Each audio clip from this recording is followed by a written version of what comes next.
Top Pro Racing and his move over to Superbike, and he's had a strong weekend so far and found some improvements overnight. We'll see if they stick with the sun out now, and you see they're all ready to go. So we're going to send it back over to Greg White and Jason Pridmore. It's time for Superbikes.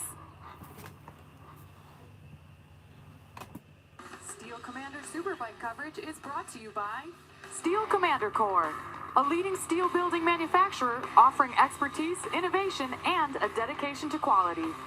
And by Dunlop, the official tire of the Moto America Championship Series. Steel Commander Superbike motorcycles on their warm-up lap for Steel Commander race number 2 here at Brainerd International Raceway. Our 4th and 5 for the season as we are rapidly approaching the halfway point of this 2024 season already. And Friday afternoon to Saturday morning, they have these things called qualifiers, JP. And they go as fast as they can during the time. They combine the times from 2 days. And that sets where we line up on the racetrack, and it's called the starting grid. Want to take a look and see where everybody is, JP? Let's go for it. Yeah, absolutely. And you're going to see on the front row there, Bobby Fong, Loris Baz, Jake Gagne. Baz is hungry to win one of these. SDK, quickest in warm-up this morning, Greg. He is 4th. Cam Peterson and Josh Heron. And then we got Posh, JD Beach, Xavi Flores. Troy Herfoss, who made some changes this morning, is a lot happier on that Tyler's bike. Max Flinders and Ezra Bobier, who had a slide off this morning, so we'll make sure he's out there. Ashton Yates, Benjamin Smith, and Danilo Lewis. And then you have Bryce Prince, Richard Kerr, and Nolan Lampkin, also outside of row 6. Meese Campbell, Alex Arongo, Sierra, John Knowles, and Manny Segura. And a little bit further back, JC Camacho, Corey Pappas, and staff here are going to round out your field. So yeah, there's some guys that made some changes this morning, Greg, talking with Troy Herfoss. He says, he told me, he said, gee, I'm just a day behind. If I could have been where I was this morning, yesterday morning, he's like, I know I would have, felt a lot better, but Tyler's guys are doing everything they can to get him comfortable on that motorcycle. He realizes the weapon he's got underneath him, and he's just kind of chipping away at it. So see if Troy can come from that 10th spot and get himself forward a little bit. This guy, number 76, Loris Baz, had an opportunity to lead a race here when we came to Brainerd International Raceway in Moto America for the first time. And he is definitely looking for some redemption. And yesterday in his post-race interview, he said that he had a weapon to win this race with, but he got a little bit too conservative in his head. We'll see if he pulls the pin today in the 76. There's Troy Herfoss sitting back there, row number 4. So, plenty of Superbike experience, just different kinds of Superbikes. So here we go, Greg, under the sun at Brainerd. 18-lap schedule for Steel Commander Superbike race number 2. We're away, clutches are out. And now we're going to head into a very unique turn 1, 2, 3 start. And Bobby Fong gets a good launch. Right up the inside he goes. It looks like one of the attack Peterson. Performance Progressive Yamahas of Cameron Peterson right there, trying to find a line up the inside. Not going to get that done. So here we go to our first braking opportunity, turn number 3, with Baz in 3rd spot. And there goes Sean Dillon Kelly. He's on the inside, but he holds on to 4th as they transition back. Josh Heron on the number 2 is trying to get around the 40. Doesn't get that done. And so now we start to fall into a line and see who's going to be making moves early on in these early laps. Yep, and I think I saw, it's good we see Xavi Flores didn't make our start today. He did a couple laps yesterday, was too sore after an incident on Friday. Bobby Fong out front early told me he made some changes this morning. They actually changed quite a bit of stuff. And he said we're going right back to what we had yesterday. So, never rest on your laurels, I guess. You always want to try new things to see if you can make whatever you have even better. But for the 50, we didn't get to see this kind of Jack Roberts start from him yesterday. It was Peterson, the guy behind him, that was actually leading the first lap, the opening lap, and pulling a gap. And today, it's Bobby Fong doing some of that. Look at the gap, Greg, that he has already started to pull out just a little bit. I know it doesn't look like much, but heads down right off the bat. STK tries to slide it up underneath Baz, didn't quite make it. He made some changes overnight. He was a lot happier with that BMW as he's running in 4th.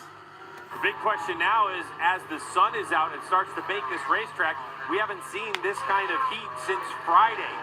So if the teams were making all their changes based on you can see the rear end of Sean Dillon Kelly's Top Pro Racing BMW. moving a little bit sideways. That team coming up with a new sponsor, EasyHealthPlans.com. Now top pro racing machine. Trying to gather it underneath them, and that's going to give an opportunity for Josh Herron to slide underneath as the drive was sacrificed through turns number 2. So there goes Herron on that Warhorse HSBK Racing Ducati. Yeah, and Josh, again, this is an opportunity. I spoke to both the Warhorse riders together a little bit earlier as Cam Peterson just gets into turn 4 a little bit deep. And both those guys feel like they have a package underneath them that can win. And they were both, I mean, talking to Loris, very cognizant of what the championship looks like right now. This championship is really up in the air as we saw Cambobier fall over at Road America. It really brought a lot more guys back into this championship. So this man out front is only 8 points out of that championship. Bobby Fong right now is kind of having it his way. Spike has been working tremendous all weekend long.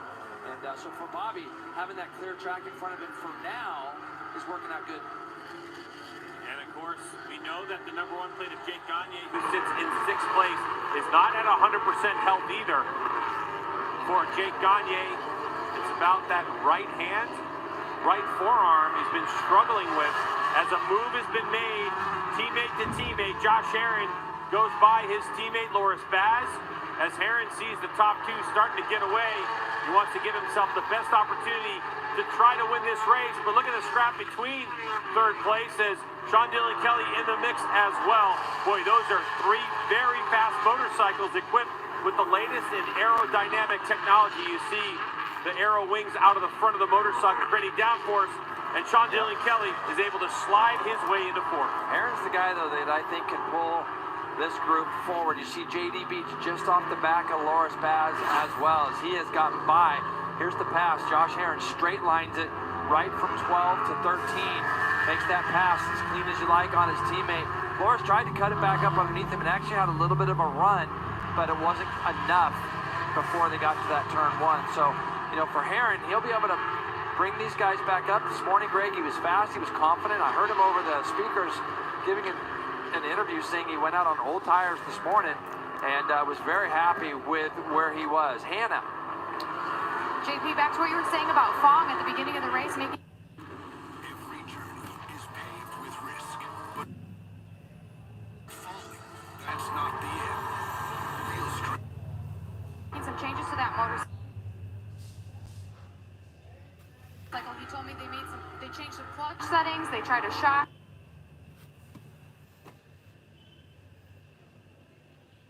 Some electronic settings, just looking for that next 10th out on the racetrack and nothing. It was really giving him what he looked for, so he did revert back to that previous setting. A good direction for the race. He said he's got good race pace, but he can't be too conservative in these early laps, which is why you saw him get to such a strong start. And while he has a bit of a gap there, it's not quite the comfortable lead that he's looking for to leave the field behind. As Bobby Fong goes 1:30.913, fastest lap of the race out front. I think the important thing to note, too, for the Wrench Motorcycle team is the fact that if you're trying something and it doesn't work, the one thing that's been really helping Bobby Fong and this team, JP, as I talk to them, is they have had a really good baseline setting. What we mean by baseline is basically the setup that they're going to have to start the weekend with, and as they make adjustments. When you have a good baseline setting and you're just working on refining that package, which was what they were trying to do today, and it doesn't work, it's still okay. But it just adds to the database of things and adds to the knowledge. So as you continue to get deep in this year, the refinement of this bike just keeps getting better and better for Fong. I think the other thing it shows, when you trust a team that much to change that many things in a warm-up after you win the days before, that shows the kind of trust that he has in Robbie Peterson and all the guys underneath that canopy down there to make those changes, go out and make an effort to see if they can find what they need to find. Obviously, you can see here, Greg, he's gone red again in Sector 2. He's continuing to pull away, 33.1 in that second sector to a 33.6. He pulled half a second just in the second sector over second place Cam Peterson. So that just goes to show you how comfortable he is on the number 50 out in front right now. So Cam Peterson, who's been definitely on a surge, coming back from injury and continues to find good settings in his attack performance progressive Yamaha. Now for the South African, Jay, we know that Richard Stamboli and the attack performance progressive Yamaha team tried to reinvent the Yamaha R1, changing the center of gravity, the seating position, definitely changing the length of the motorcycle, trying to use less electronic interference with drive, acceleration, wheelie control. But they have definitely gone back and forth. And for that team, it's like they did so much to the motorcycle in the offseason. When the attack performance progressive, oh man! Big crash for Sean Dillon Kelly coming out of that turn 3. That's a big high side. And we have not seen many mistakes, again, from him this year. But that's going to be one that will leave a mark for sure. When a bike does that to you for the first time, Greg, you know, you swing your leg back over and thinking about it a little bit differently the next time. And that's really separated things. That really hurt Loris Baz. Loris Baz has completely lost touch with the two guys directly behind as well. So you're going to see he gets in here behind Josh Herrin. He's been getting really good drives out of here, almost pulling up alongside Herrin the lap prior. This bike's going to snap sideways, and you can see Loris Baz had to take big action to miss. So unfortunate for Loris Baz, even obviously more unfortunate for SDK. Very unusual to see a modern superbike this way with a high side. Normally the electronics are so advanced, but something similar that we saw last year when Cameron Beaubier ended his season. That got out there just far enough where the electronics didn't quite catch it. So now Baz is back in the clutches of JD Beach, Jake Gagne, and Brandon Posh. I suspect Baz will now pull away, obviously, from these guys. He's got pace, but for JD Beach, this is another chance for him to tag on to the back of a guy that's been running really well. You see JD running 5th right now, Gagne 6th, Posh there in 7th. So really good run again for Brandon Posh. He's been doing some really hard work trying to get that GSX-R 1000 with his team closer to the front. Looking at his lap times, 33.2 that last time by. Everybody in front of him was in the 33s. So, yeah, good job from Brandon. These guys still battling for second. With Sean Dillon Kelly's exit, that's going to move Jake Gagne up, at least for the moment, to 6th place, as he's looking to minimize any of the damage in the championship that's being done this weekend for him, as the battle for second is getting closer. But JD Beach on the Tytler Cycles bike, back there with Gagne and the Vision Wheel M4X Star Suzuki of Brandon Posh, just ahead of Troy Herfoss, who's in 8th place and having a better run at it. We haven't seen the Australian Superbike champion just yet, but we know he's back there giving it a go. Boy, and I'll tell you what, Sean Dillon Kelly took a big hit to the head too. Glad to see him okay. Yeah. You know, that was obviously a very big one. So he'll be back stronger hopefully at the next round. So for Cameron Peterson, Jay, just in that section of racetrack, turns 12 and 13. He's got to be mindful of the lines that he was taking, because if Josh Herrin is close enough, we know that Josh has a good enough bike underneath him where he can straight line it right through 12 and 13 and take position. Cameron Peterson, he's doing a good job right now, but look at the speed. Herrin likes to get it sideways, just all drive out of there. But the question is, how's it going to be on the brakes when we get here? Herrin again, kind of that straight line, tight line move, will take over the spot, and nowhere for Cameron Peterson to retaliate out of that corner. Yeah, he's trying to have a little look back here, but you know, the thing is Cam's going to come around this next lap, and I'll tell you the only thing that's going to give him a little bit of confidence, he's going to try to stick onto the back of Josh Herrin, but when he comes by this next lap, he's been seeing +0 on his board, Greg. The next time by, he's going to see +5 on his board. He's going to know he's under pressure from behind, so he can really try to focus on Josh if he can actually go with him. Hannah. For Josh Herrin, yesterday went a little bit better than he expected. He talked about being a bit intimidated by this track, so he's feeling much more confident today after a productive warm-up session on used tires and ran some taller gearing. He also learned something from trying Bobby's line in the last corner, so we'll see if he continues to apply that as these laps wind down. That's always helpful. I mean, just because a rider's taking a line on a dramatically different motorcycle, the R1 to that Senegali V4R, it doesn't necessarily mean it's going to pay off, but definitely it'll give Josh Herrin some good ideas. So with Josh Herrin with clear track in front of him, we're looking at the lap time. So Fong went by, Xavi Flores, Vision Wheel M4X Star Suzuki's pulled off the racetrack. We're not sure if he had an incident or maybe just that pain is getting to him, but Bobby Fong goes 131.3, Jason, last time by. For Herrin, after he gets by Cameron Peterson, a 31.8. So the gap to the leader has now grown to about 3 seconds. Bobby's going to love seeing that on his board. You know, he's just racing against himself right now, watching his lap timer, and reading the pit board on the way through. And there's nothing better than when you come around and it's gone from +1 to +2 to +3, and he's just grooving right now on that R1, and just super comfortable out front. We're talking to Cameron Peterson of the Attack Performance Progressive Yamaha early in the day. I asked him if they were planning on any changes to this motorcycle, and he said no, they really weren't.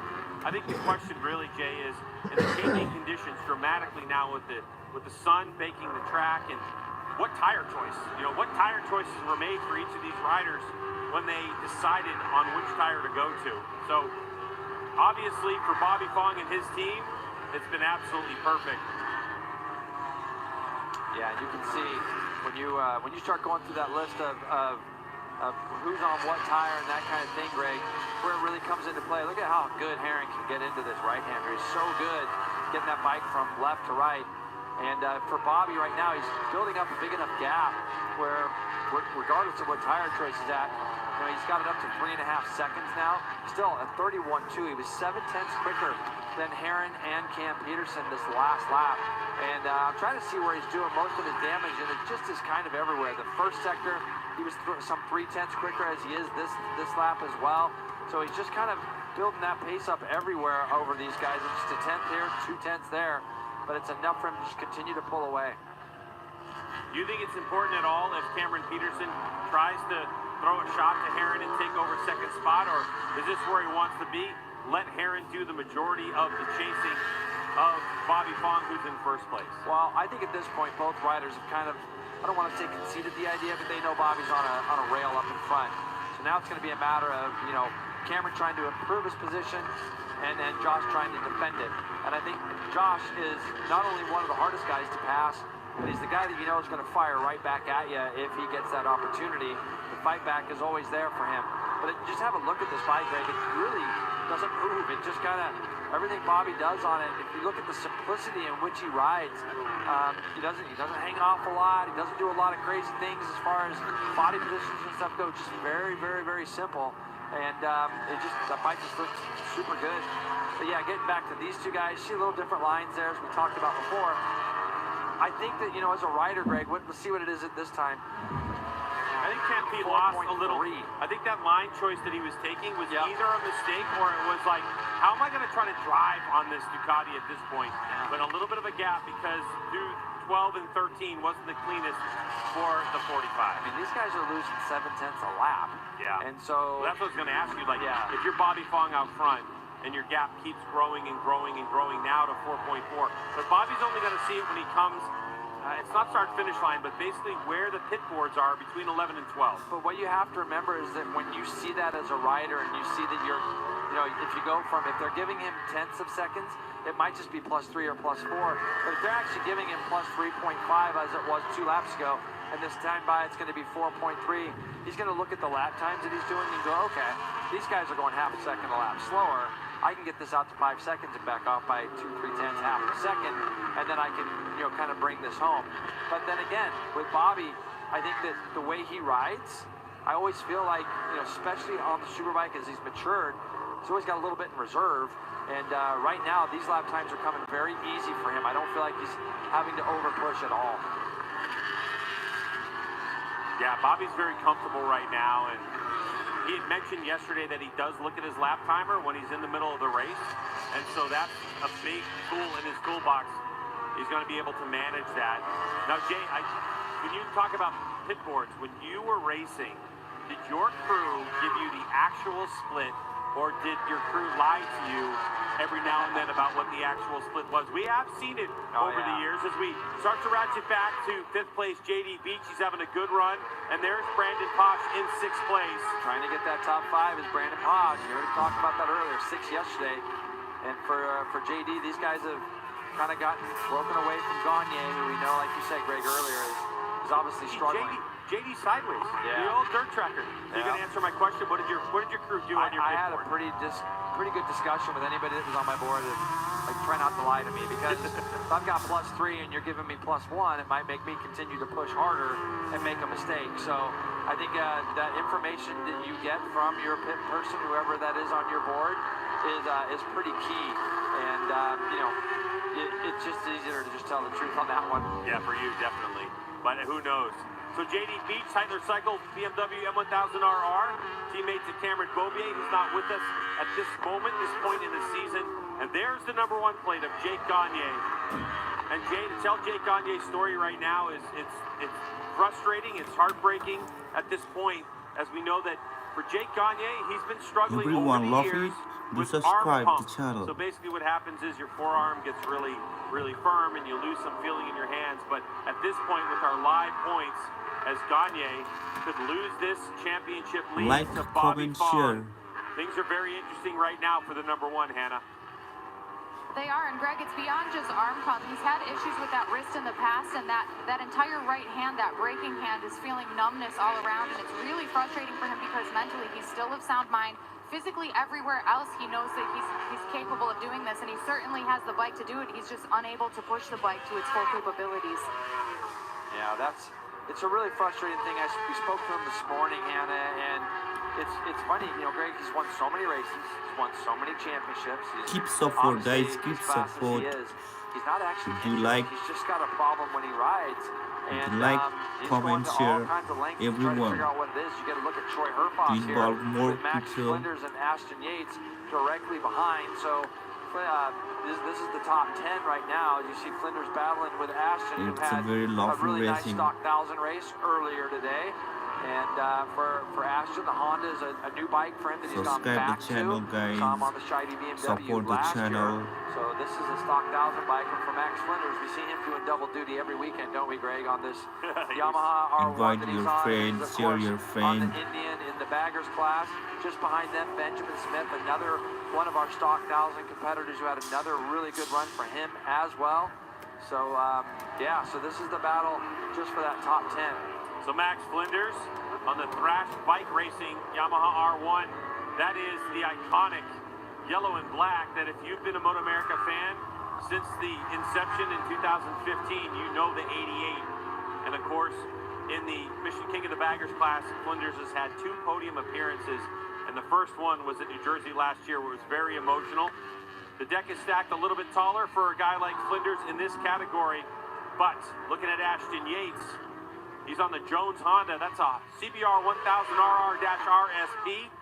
And we have been treated to so many Hondas this season in Moto America for 2024 on the back of contingency that American Honda has posted. And boy, Jason, if you win a Steel Commander Superbike race on a Honda that's eligible, so like 2019 to 2024, it's $25,000 for a win contingency from Honda. But even if you stack yourself up and put yourself in a good position, like we've seen Hayden Gillum do when he's only racing 2 classes, you're able to take home quite a bit of money. Yeah, and Hayden obviously doing double duty again this weekend in the stock 1000 class and in the baggers. So he opted out of riding Superbike, Greg, and I think some of the Superbike riders were probably happy about that, because Hayden Gillum was awfully quick this weekend. So he'll be back though at the Ridge. He'll be back. Steel Commander Superbike. He'll be back. 5 seconds now is the lead, and it looks like Herron is just starting to creep away, doesn't it, from Cam Peterson? So we'll see what kind of lap times Herron did on this lap. He's going to go 31.6 to 31.6. Both of them at the exact same lap time there. Again, Bobby Fong a tick quicker than both at 31.5. Bobby's got that out to an even 5 seconds now. But on screen, you can definitely see that there's a gap where Herron has created for himself here. I've also noticed the body language just slightly changes with Josh Herron. I think maybe Josh Herron is making a current push right now to see if he can close the gap to Bobby Fong at all. We do see this with the length of the races that we get in Steel Commander Superbike. You will see an ebb and a flow, and riders will push in certain places and they'll relax in other places. But Josh Herron right now is trying to break away from Cam Peterson and see if he can just get any of that 5-second gap back. Hannah? He is, and Cam Peterson's trying not to lose sight of him. Now, riders are both on the same rear tire compound, that R3, different front. So Cam's running a little bit of softer front on the R0 on the front, R3 on the front for Heron. Ultimately, I think what this will come down to is physicality and execution. This is a very physical track compared to what we saw at Road America. You know, how well does each of their setups lend itself to tire degradation? How well manually are they managing that tire wear? And the times are really close. Execution-wise, can Cam Peterson get close enough to instill doubt or force Heron into a mistake? What lines do they need to run? Where do they line themselves up in these final laps are all the questions we'll see here with just under 5 laps to go. Yeah, we're getting ready to come across the start-finish line, and we know Bobby Fong comes across JP at a 131.9, and Heron goes 131.8, so the work that he was able to put in only gained him about, let's just say, 0.2 of a second overall. Yeah, no, it's Bobby's controlling this completely now, and he's been in the 31s the entire race with a best lap of a 30.9. Guy in second here did go 31 flat, did Josh Heron. So going to move back just a little bit further here, Greg. There's Loris Baz, but we do have a change in position for the 5th place spot. It's Brandon Posh who's gotten around JD Beach. This kid, he's working hard, man, and tries to stay as positive as he can. He had a great Friday morning practice. He was 3rd, and so that had to be a big boost for him and the team. And you heard him talking to Hannah before the race started that he's just going to keep grinding away, putting in his laps. Works awful hard off the track as well, as do all these guys. But for Brandon here, top 5 is going to be a nice little placing for him. For the Vision Wheel M4 Star Suzuki team, they worked awfully hard in the offseason to try to find a little bit more in the motor. Keep in mind, this is an aging GSX-R 1000. You see him look down to the left there, Greg? He looked like he maybe switched over to a different map. Not sure if that is something that that he does, but he definitely looked over and did something on the left handlebar there, maybe to help that bike, maybe as the tire goes down a little bit as far as grip levels go. So he maybe made a small adjustment. Yeah, generally what happens in Steel Commander Superbike with the advanced electronics that we have on these motorcycles, teams oftentimes will set up, say, 3 different maps that the rider will have to choose from during the course of the race, because they're the pilots, they're the ones, there's no telemetry that goes back to the teams, so it's up to the rider. So the teams, the engineers, have to make an educated guess as to how the bike's going to react during different stages of the race, and so they'll give riders options. Now, if you go around this paddock like Jason and I do, and you talk to a lot of the crew chiefs about their riders and ask them, how often did your riders use maps? You're going to get a variety of answers, because there's quite a few of the top riders that have never switched a map in their entire racing career, but that could be the case for Brandon Posh. He's also a younger rider, Jay, and he's used to more of the electronics that are available as opposed to some of our older riders, which didn't really have it growing up in racing. Well, let's not forget that Brandon Posh he won Junior Cup Championship years ago here in Moto America, and then he went overseas, went over to England and did some racing over there, and he's just continued to be kind of a grinder, a hard worker, a guy that didn't have a lot of money behind him, so it was hard for him to get in the paddock and get a good ride. And he's got a shot here. His team's done a nice job of helping him along. And, look, he's paying him back right now with a really good effort and a really good ride right now.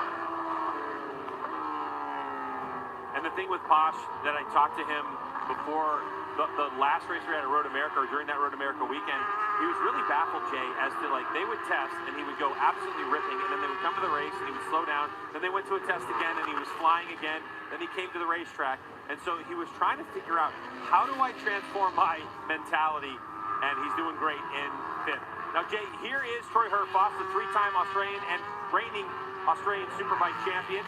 He's already raced 2 classes in Moto America in his rookie season, the 37-year-old. I want to get a good look at, Jason, and kind of analyze the riding that you're seeing from Troy Herfoss on Cameron Beaubier's Titleist cycle as Herfoss is filling in for him. What are you seeing from this guy? Well, what you got to remember about this is the Australian rules are so different than ours. They're all stock 1000 rules, essentially, with no electronics, no rider aids, no anything. So even though he's as seasoned as he is, you have to remember that this is probably a shock to his system, because of the superbikes that he's ridden over the years. This is going to be a lot different than what he's used to, and I think that being able to just come in here without a test, first time, never seen Brainer before, new team, new everything, these laps are super important, because you know he's going to be on this bike again at the Ridge, it sounds like, And so with that said, it's going to give him a time to decompress after this and try to figure out some of the things and the nuances of what this bike had to offer. Some of the adjustabilities that he's not going to be used to as we see Bobby Fong coming around right now for the white flag. He went 31.7 again last lap. The only guy in the 31s was this man, Bobby Fong. But for Troy Herfoss, we just got to give him a little bit of time, I think. Yeah, a little bit of time for sure. So it's spaced out 1, 2, 3 as Aaron now keeps that gap at about 5 seconds with Cameron Peterson, another 2 behind him. And another good points haul for Aaron. Boy, it was definitely a podium drought, and then all of a sudden the number 2 has turned it on. But what can you say about Bobby Fong? I mean, to come into this weekend, it's, you know, this privateer effort. A lot of people, Jason, think that this is a bike that Attack Performance built a couple years ago, right? Like, I had fans talking to me about, oh, that's just an Attack Performance bike. Absolutely not. The foundation of this bike, there might be some bits and pieces scattered around, but we know the motors are built by the team, and of course, Nick Seiling created that swing arm with the big number 50 holding up that rear tire, and it's been magical because Bobby Fong, when he is centered, he is focused, and he's confident when he has a team around him, this is what we get from the 50. And the other dynamic that I love about this story with the team is that Robbie Peterson, who obviously legend in our sport, crew chiefing this bike, and Robbie Peterson's son's third right now, so it'll be interesting seeing them all on the podium together. But this has been a dream weekend for the Wrench Motorcycles team and for Bobby Fong. Hats off to them as he's got 2 corners to go. He looks over his shoulder and sees nothing. He's got to look forward. He has another look just to double check to make sure nobody's going to attack him. Now Bobby Fong through the final corner. He's going to try to lift the wheel in the air, and he gets a little bit of a wheelie and a checkered flag. And Bobby Fong with back-to-back victories and smiles all around. Team owner David Anthony in the mix in the middle of his team. And how about the Vision Wheel M4X Star Suzuki rider of Brandon Posh? He's going to hold off JD Beach. Onto the straightaway they go. And Posh said he wanted to be solidly in top 5, and he gets 5th place for the weekend. Yeah, good on him. And here's Troy Herfoss. He got closed down from Ashton Yates on this last lap, and you can see just behind him even Ezra Bovier. So Troy Herfoss is going to come around in, looks like 8th place as Gagne ended up 7th. He's going to have Ashton Yates, a whole slew of guys directly behind him. So Herfoss did what he needed to do, meaning didn't throw it away, and he's still got racing to come, too, later in the day. So, but Bobby Fong, here's a look at his lap progression. You can see the fastest lap on lap number 3, taking a cue from Cameron Bovier's book and Jake Gagne's book, and I don't know, go back to Josh Hayes and go back to Matt Mladen. It's that let's put down the fastest laps we can on fresh tires. And look, you with never a full want fuel load. You never want to say it was easy, but that was pretty easy for him. You know? Well, if you Pretty say easy so. today, yeah. The good news is we'll find out how easy it was for Bobby Fong when we get back to Brainerd International Raceway.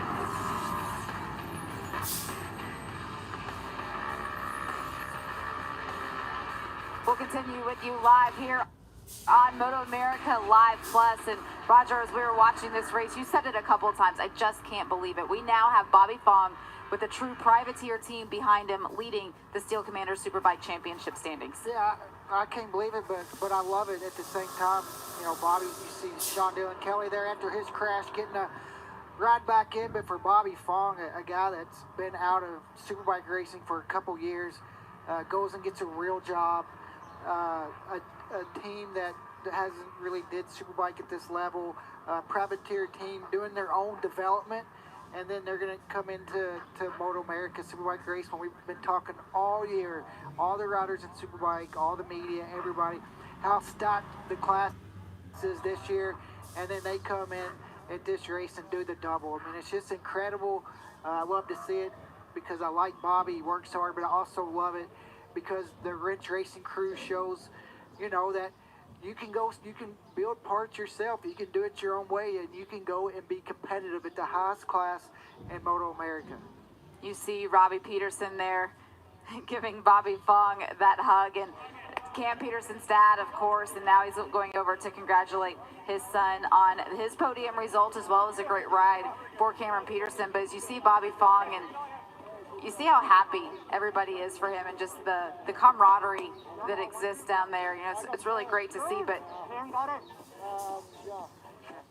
You can hear the conversations there with the helmet still on. And for Bobby Fong to be able to have the weekend like he had, a 3.8-second lead over Josh Herron, and he had a 1:30.9 as his best lap during the race today. He went quicker today than he did during the race yesterday, even with the sun coming out. You see the respect Cam Peterson has for him because he knows what Bobby's went through to get back to this point as a rider. You can feel it when you see a rider who thinks that their career's over and they got to move on, and they don't want to. They're not ready.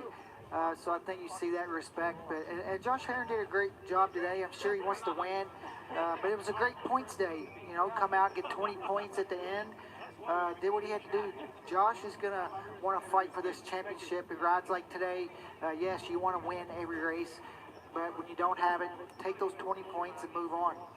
See Bobby getting into position there with the bike. I saw Hannah Lopa down there in that shot as well. We're going to have the opportunity to hear from all three of these riders that were able to wrap up their weekend of racing here at Brainerd International Raceway and find some success out there and be able to wrap up their championship points weekend. We're going to go ahead and send it back over to Greg White and Jason Pridmore along with Hannah Lopa to continue the Steel Commander Superbike coverage from here at Brainerd.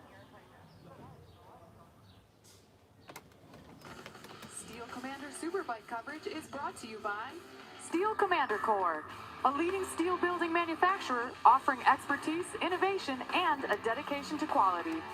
And by Dunlop, the official tire of the Moto America Championship Series. For Bobby Fong, his 5th career Steel Commander Superbike win as his team gets to celebrate with him.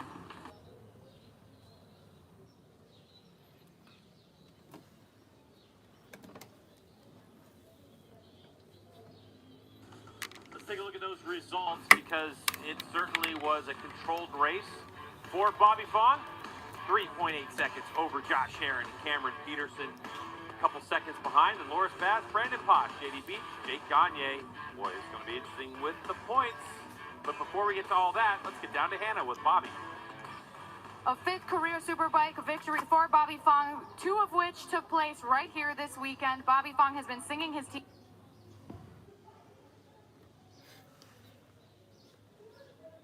team's praises all weekend long. Bobby, how were they able to provide you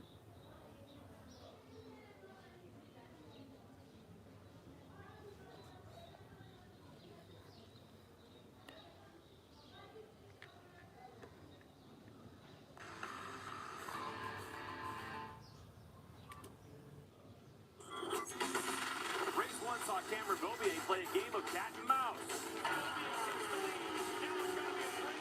And here comes the fight right back. It's Cameron Beaubier back to Moto America Superbike action onto the front straightaway and holds on to win by 0.2 of a second over Gagne. But first race jitters are gone and teams got to work on improvements overnight. But with all of that, weather could be a factor. Could we see a first-time winner in Superbike?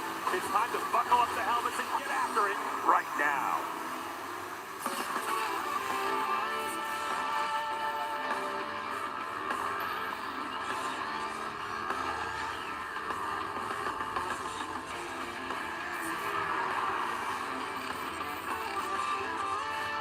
The always drama-filled Moto America AMA-FIM North American Road Race Championship is on deck. It's Moto America Superbikes at Road Atlanta for our first round of 9 for 2024 with Steel Commander Superbike on deck from Michelin Raceway Road Atlanta here in Brazelton, Georgia.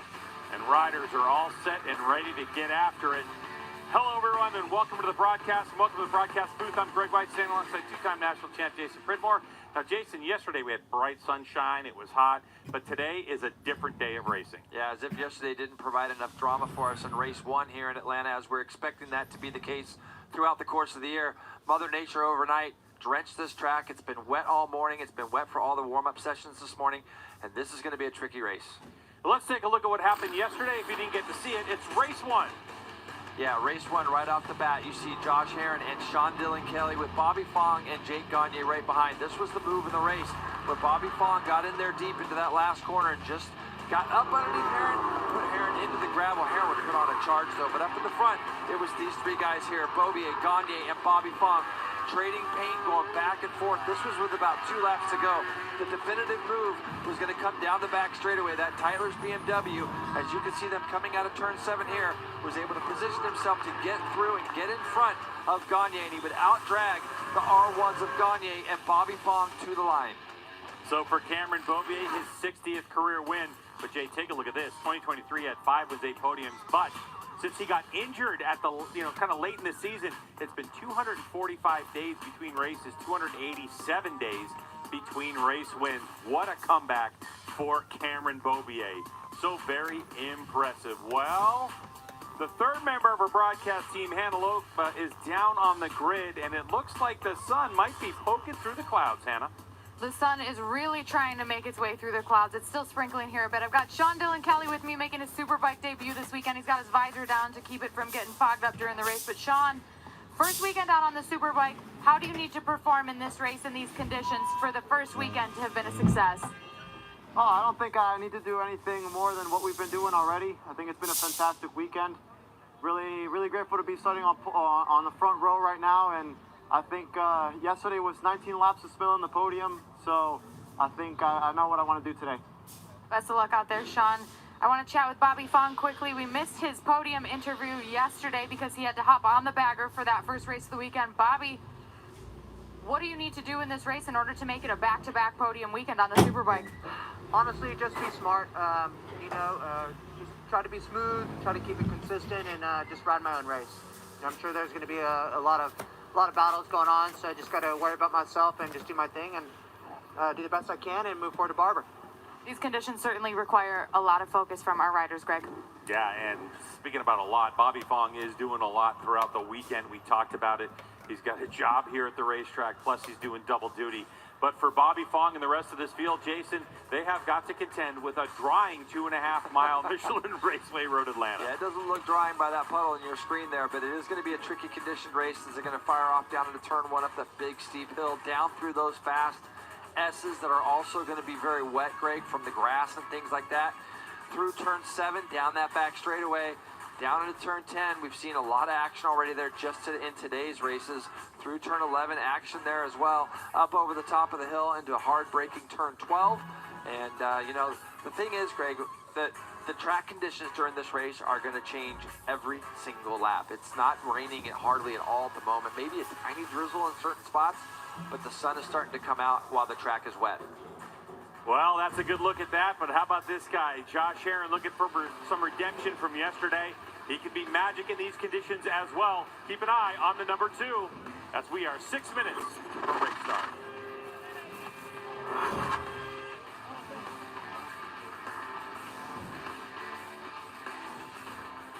And Roger, back up here in the broadcast booth, one of the things that we just had to do was pull that sunshade down because the sky is certainly getting brighter. It's getting brighter, and also you can just see on the front straightaway how there's absolutely no little puddles.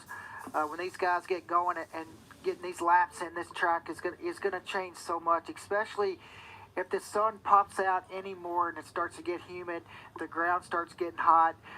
These guys, it's gonna be difficult to keep up with. You'll see guys when a track dries out like this, if they do start on rains, and you'll see them look for the puddles, and that's because the rain tires are so soft.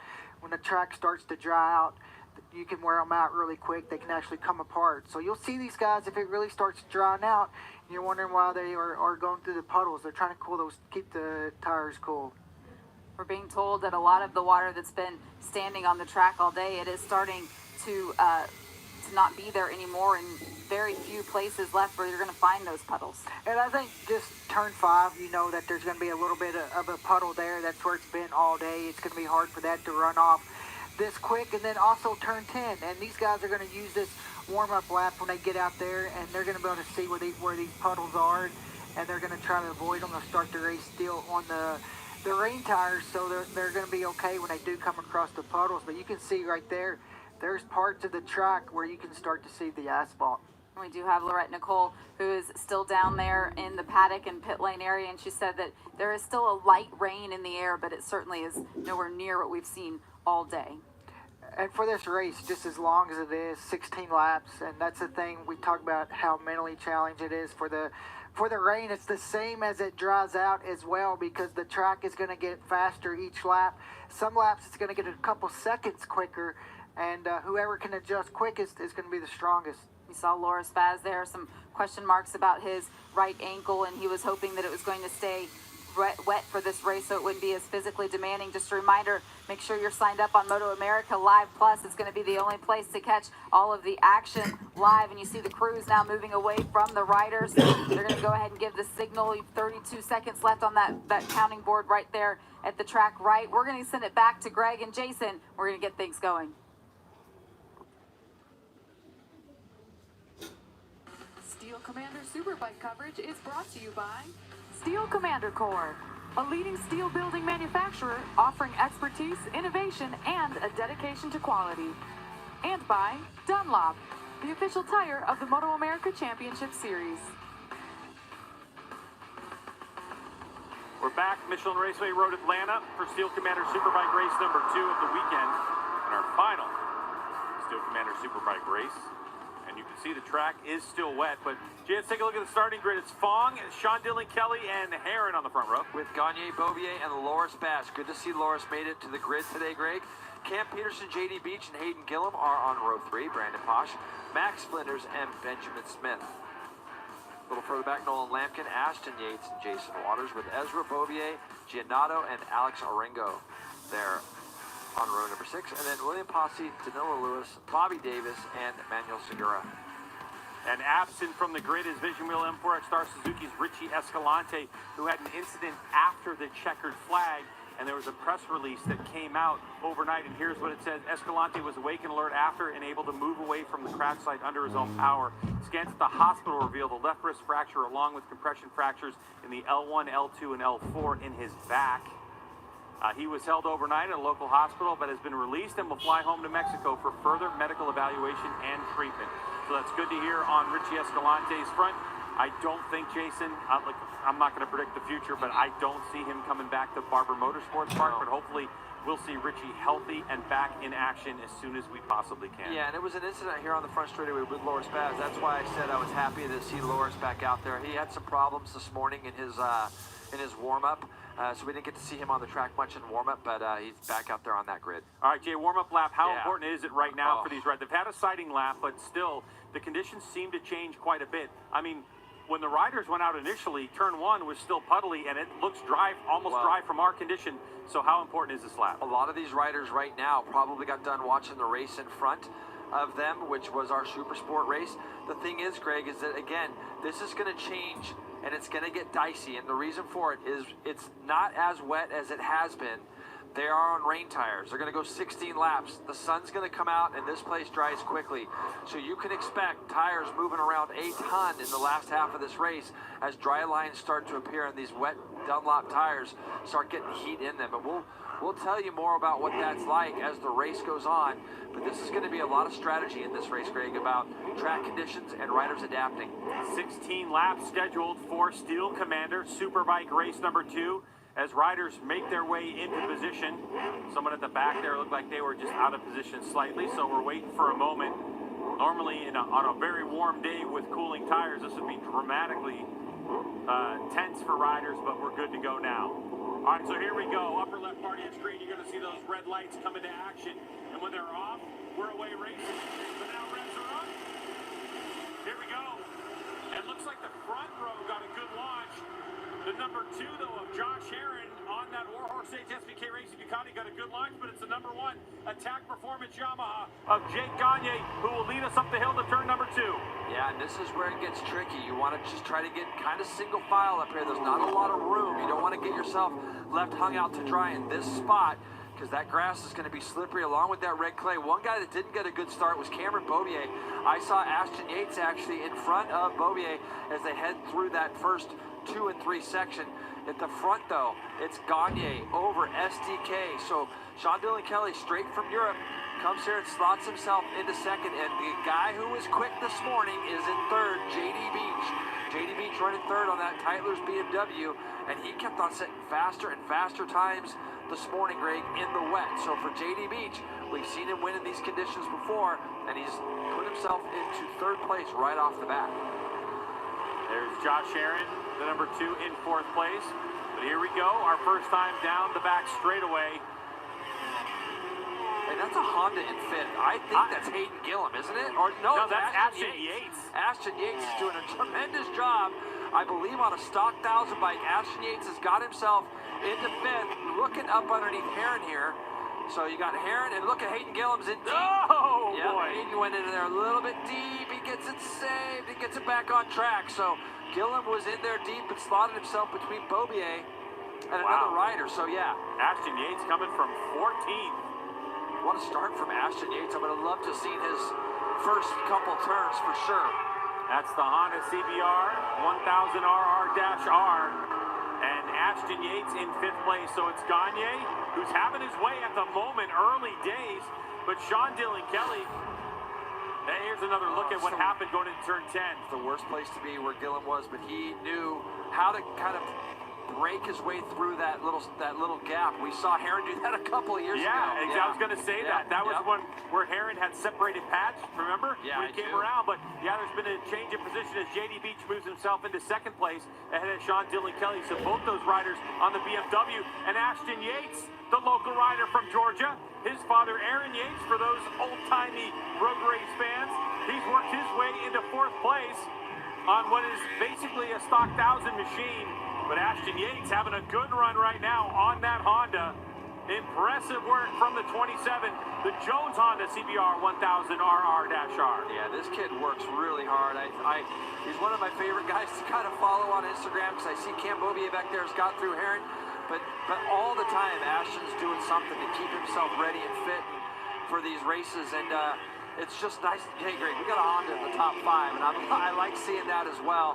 And right now, Cam Peterson recovering from a bit of a bad start. As Beaubier's going for goes it. up underneath Ashton Yates, so that's going to put him up into that 4th place spot, the number 6, who did get a bad start, Greg, and he's made quick work of a few people here to get himself. He's going to have some clear track in front of him. Let's talk about Gagne, though. Gagne is out in front, pedaling away at 1.6 seconds. You can see Beaubier is going to have a lot of ground to make up. He is already 6.2 seconds behind the leader and almost 4 seconds behind Sean Dillon Kelly. We have a Yamaha, 3 BMWs, and a Honda up in the first 5 spots. Tyler Cycles BMWs, Cameron Beaubier got a lot of work to do, but also keep in mind he spent a couple years in Europe and he went really fast this morning here at Michelin Raceway Road Atlanta in the rain. But Gagne setting the pace at a 138.910, the fastest lap, and then 39.2 for JD Beach, 40.2 for Sean Dillon Kelly, and getting through traffic, Beaubier ended up doing a 141. Let's get right down to Hannah Lopa, who has more on the Yamahas. I spoke to Richard Stamboli, so both those fresh and lean progressive Yamahas. He said they make a lot more changes than most teams do, just based on years of past experience and really good knowledge of physics of the motorcycles. But they change ride height, fork setting, pitch, wheelbase, shock, linkage, all to improve the feel. Overall, the speed is so slower, so you have to really account for how the suspension acts. But he said you can't abuse the chassis the same way that you would in a dry setup.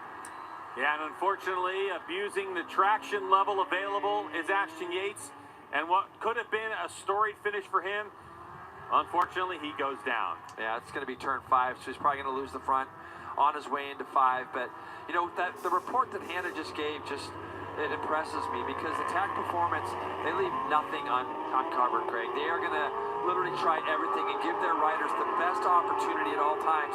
And Gagne doing what he has done here as far as this start just shows the champion that he is. 3-time Superbike champion. Gagne is so good at getting out to these quick starts. But now, JD Beach with the quickest lap of the race, about 4/10 quicker than the guy in front of him. This guy here knows how to ride in the rain as well. So good to have JD Beach back in our paddock. Obviously, like we stated yesterday, Greg, he's been off dirt track for what, 3 or 4 years now. And when I spoke to him at COTA, he was so excited to get the year started. And these are the kind of things that JD Beach does really well. He adapts himself to the conditions. Now, when you start to look back, SDK, you're going to see him come just over the brow there. The problem with that is that Cameron Beaubier is on his way forward also. There were two guys in the 37s that last lap. It was JD Beach and his teammate right here, Cam Beaubier, at a 37.7. So Beaubier on that 6 is starting to move his way forward also. And one note about our current leader, the number 1 of Jake Gagne. In his post-race interview yesterday, Jason, he said that the last half of the race was a bit of a struggle for him. He didn't identify what he was talking about. Was it the setup of the bike? Was it the tires? But just talking with him this morning, he's had multiple arm pump surgeries on his right hand, the hand that controls the throttle, controls the brake. And unfortunately for Gagne, the numbness for that forearm and that hand came back yesterday, and he was just holding on. And so if you look at it, Jay, what do you think? Do you think it's a little bit more relaxed when you're racing in these conditions? Is it going to be easier for Gagne and maybe less of that arm pump? It won't be quite as physical, that's for sure. It's definitely not going to be quite as physical as you see. Cameron Beaubier has made his way into third. He has gone past Sean Dillon Kelly on the front straightaway. Arm pump too, Greg, is so prevalent here at this track. More riders than anywhere else we go will come up and talk to me about arm pump here in Atlanta, and it is for this reason right here. At the top of the hill, you have these small switchbacks. They're kind of slow. They progressively get faster, and when those gyros are spinning as fast as they are going down these hills, that makes the bike a little bit harder to turn. In these conditions, they're going to be going a little bit slower down those hills. I think it won't be as big of a problem for Gagne today as it was yesterday, as we start to look back and see 5th place right now. Cam Peterson just out of our shot. Then we are going to have 6th place. There's Hayden Gillum on the other Honda in the field. So Hayden Gillum is ahead of 2 of the Ducatis right now in Loris Baz and Josh Herron. So Baz has also made his way through on Herron. And by the way, Greg, 37-1 that time, last time by for Cam Beaubier, as he is 5.5 behind the leader at the moment. There's Josh Herron. It's great to see Loris Baz on the Warhorse HSBK Racing Ducati. He's just in front of the number 2 out there after the incident with Richie Escalante, where Escalante just plowed into the back of him on that front straightaway where he had 2 motorcycles at much different speeds, and Baz went flying and spun himself into the outside wall. So it's really good to see Baz on his motorcycle and running as we continue to wish Richie Escalante a speedy recovery. But Jake Gagne, the number 1 plate, Attack Performance Yamaha. And you know, to build on what Hannah had said moments ago about the work that the Attack Performance Yamaha team has done, Jay, if you go over and look at that motorcycle, there's some things that are evident as Cameron Beaubier moving into 3rd place behind these two, goes 136.848. That's nearly a second quicker than Jake Gagne, and he's only 4.9 back in Jason Pridmore. He's relentless. And we have 10 and a half laps to go. Yeah. If Beaubier can maintain this speed, not this lap time, because they're going to get quicker and quicker, yeah, but the speed difference between the two in front of him, we could see Beaubier catching these riders within the next 5 or 6 laps, and all of a sudden, we've got a 3-way race for the win. Yeah, and this bike looks so solid right now. I mean, it really does. And you know, there's probably nothing more exciting. As you can see it, Craig, it's starting to dry a little bit there, but there's nothing more exciting than seeing the guys in front of you start to come back at you and knowing that you've got a number of laps that you can just try to keep your pace kind of the same, that you can get on the tail end of them.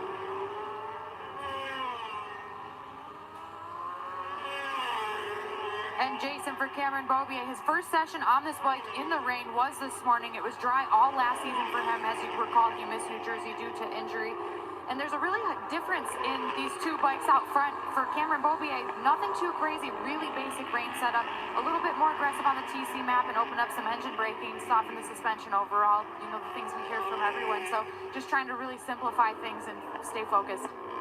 That's a great way to do it.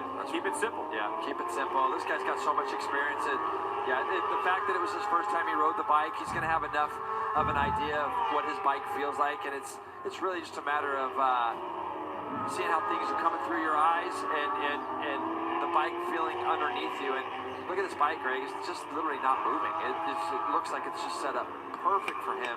He's just got 36 flat to Jake Gagne's 37 flat. JD Beach at 37.2. So he's reeling these guys in by a second a lap right now, and he's got it down to 3.9 seconds. This is the one spot of the track down here at the bottom of the S's that is still pretty wet, but I'm starting to see some dry track now start to come out.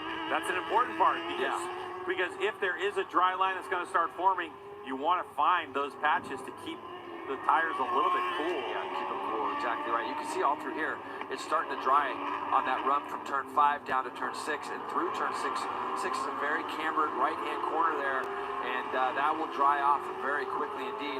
So he's now onto this back straightaway. He's gone fastest first split again. To keep that in perspective, he's gained a half a second on the leaders just in front of him here. And JD Beach goes the fastest second split, only to be outdone again by his teammate. But JD Beach now is within striking distance of Jake Gagne directly in front of him. And both these guys have been teammates in the past as well. Yeah, they certainly have known each other a long time. Gagne, Beach, and Beaubier.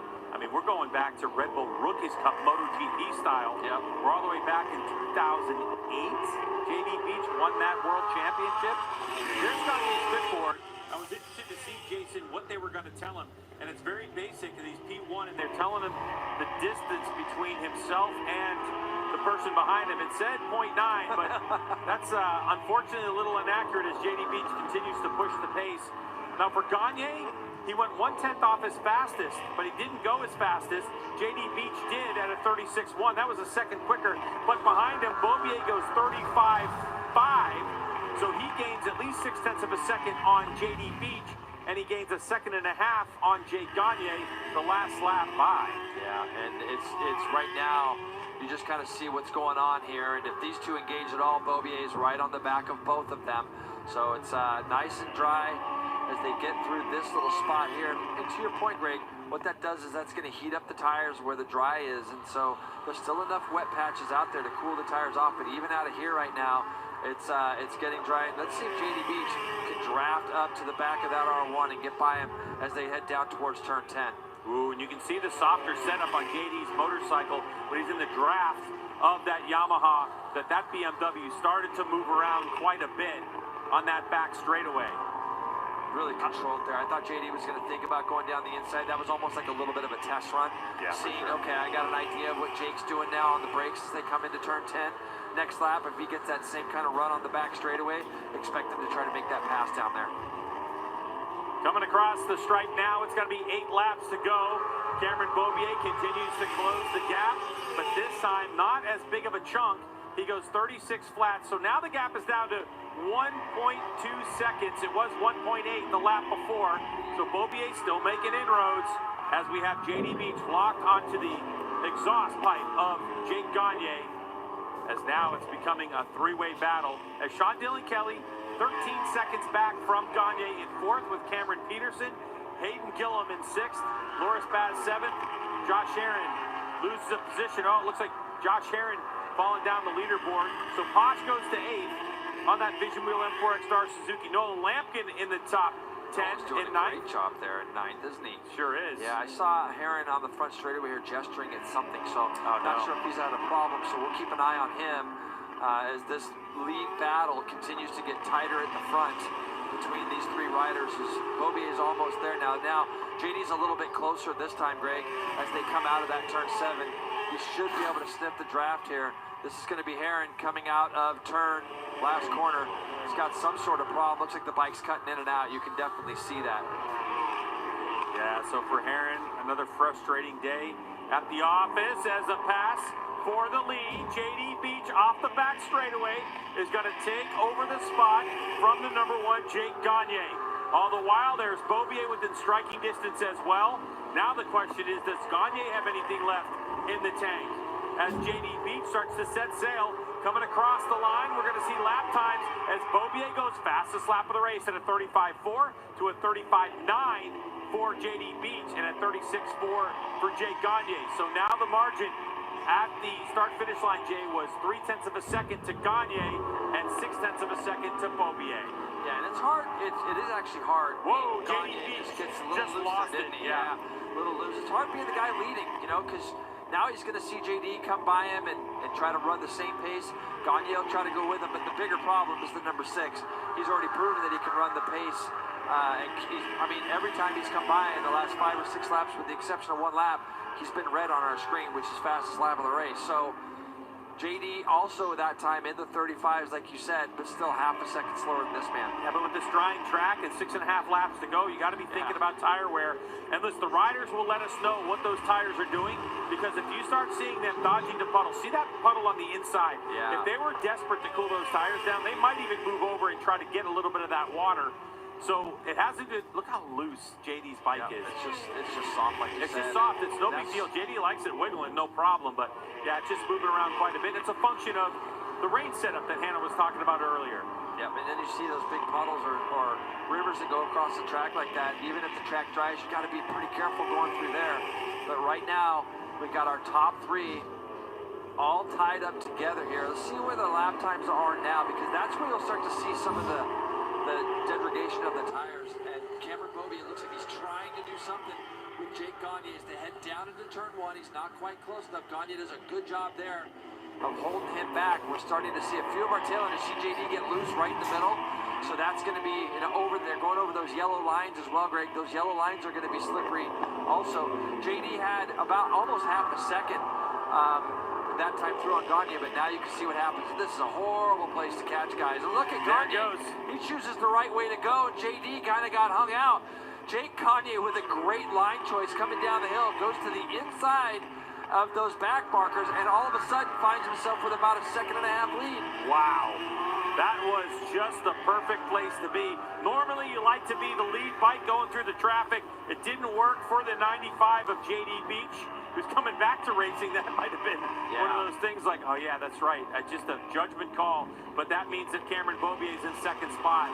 Now we're going to see these BMWs pull the trigger down the back straightaway and get after it. But here's another shot. And this is the worst place that you can catch, guys, going down through here. Look at Gagne. JD was going to make a decision to go around the outside and then to the inside, and he ends up losing 2 spots.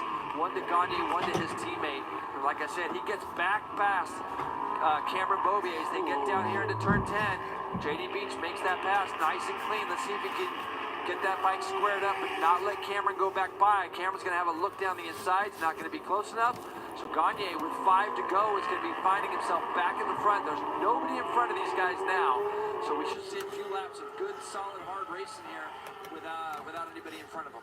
BMW M1000RR horsepower getting after each other. But Jay, what I really like about JD Beach is his track awareness.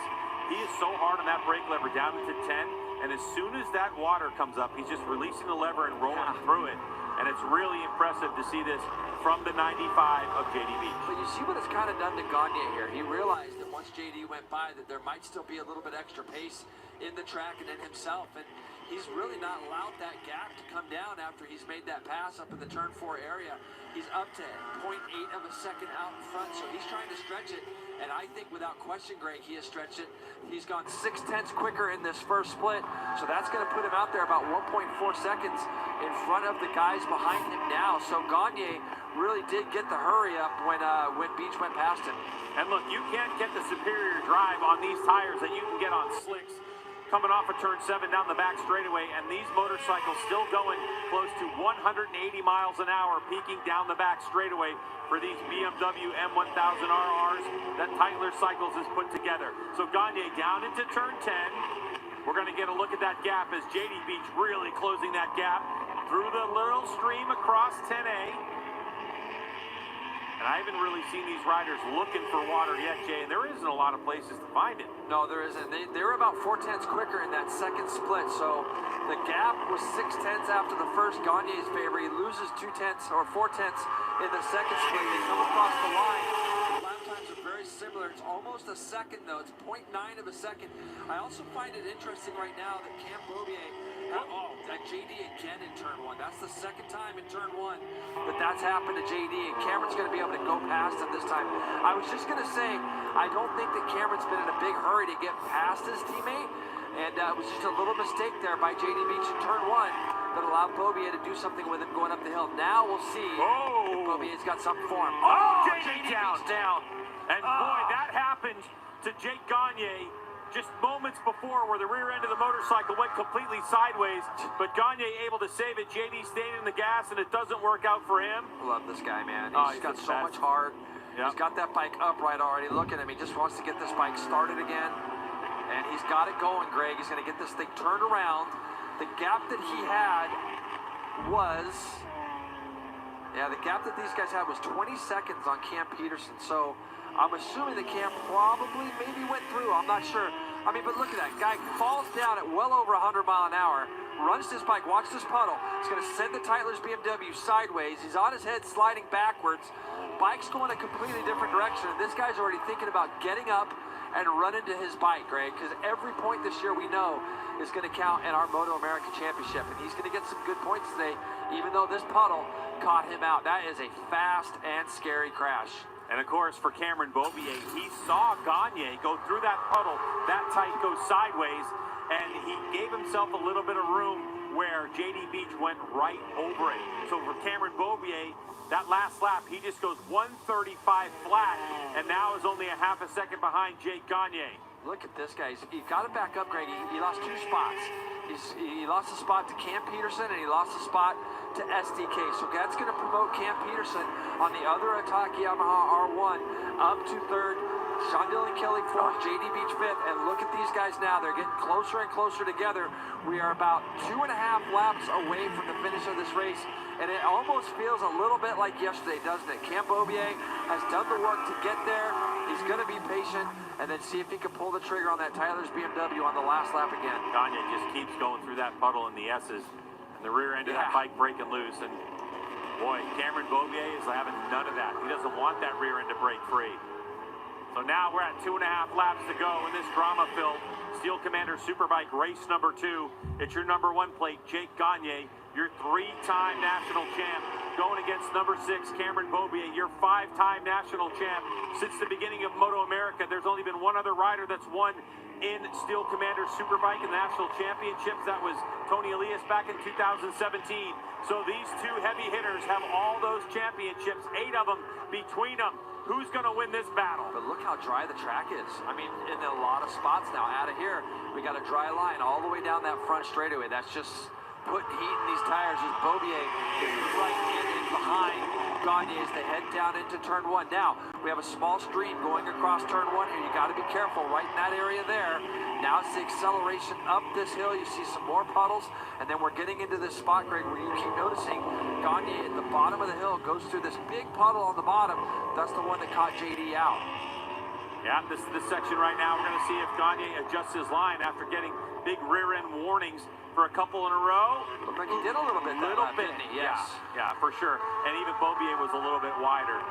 So Gagne now trying to find a drama-free line here at Road Atlanta. The hard part is when the track is wet and it's going to dry, it's hard to sometimes find a spot. The thing that makes Atlanta good is the track dries wide. It doesn't just dry where the guys are actually riding. It will dry in big spots, so it gives guys a place to pass. This time, Beaubier is close enough. He realizes he's got no pressure from behind. He's well within reach here to draft past this R1 if he chooses so on this lap. Yeah, and he was a bit cagey about it yesterday, kind of waiting until the end to make the big move with the horsepower of the BMW. But there's so much factors, Jay. These are rain tires that they're on in the dry. They're softer suspensions. The bikes are moving around a lot more. These Dunlop tires, especially that rear, just begging for forgiveness at this point.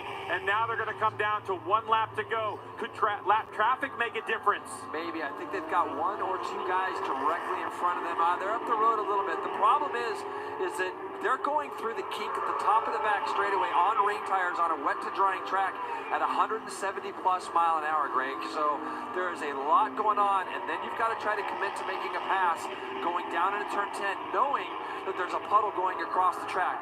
For Gagne, this is going to be a really important first sector to get through all this as clean as he can.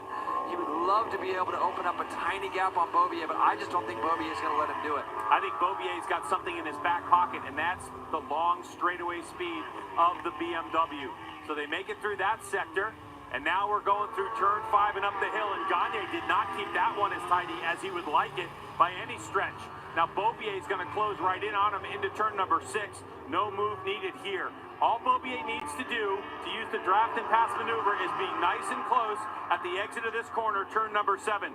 So here we go, the final lap of Steel Commander Superbike race number 2. Gagne gets a monster drive out of there, but Beaubier's behind the bubble. Jason, it's awfully close. Now he's got to figure out what side he's going to pull out too, Greg, because as he gets down to the bottom here, this is where it gets a little tricky at 170 mile an hour. Gagne is going to move over to the left, and he's going to block that pass from Beaubier. He moves back out and does not give Beaubier a shot. Tremendous riding defense there by Gagne. He's got to get the bike squared up out of here and protect that inside. That's exactly what he does as he comes over the top of the hill. One more opportunity for Cameron Beaubier. He's got to go up the inside, but Gagne, very good maneuver to try to close the line off. Beaubier trying to square it up and get a drive, but wheel spin, and it looks like it's going to be the number one plate to the line, and he holds off Cameron Beaubier for a 1/10 of a second victory. And now coming down through turns 10A and 10B is going to be the 45 of Cameron Peterson on his Attack Performance Yamaha. And Nice Cam recovery for Peterson him, huh? coming out from injury. It looks like Max Flinders has crashed at the top of the hill. I saw some yellow flags, but for Cam Peterson, nice rebound from yesterday to get his championship started. Back on the podium for the South African, and a big victory for him in his march back. And it looks like J.D. Beach has gotten around Sean Dillon Kelly, and so J.D. Beach will take 4th place over SDK in 5th. After wadding it up through the S's, J.D. Beach able to pick the bike up and get it going again. A tribute, a tip of the cap to the Tytler Cycles team for building a motorcycle and attaching everything to the bike. That stuff didn't fall off when he fell off. But another look at the finish, and that's what 1/10 of a second looks like for Jake Gagne and Cameron Beaubier. And this is the battle that we expected to see on the regular. And the second race of this 20-race season doesn't disappoint. Attack Performance Yamaha, and all the work they were able to do over the winter pays off in such tricky conditions for Jake Gagne. And the rider from Colorado gets it done. Left part of your screen, this is the podium, and these are the riders we're going to hear from when we get back to Michelin Raceway Road Atlanta to talk about Steel Commander Superbike Race 2.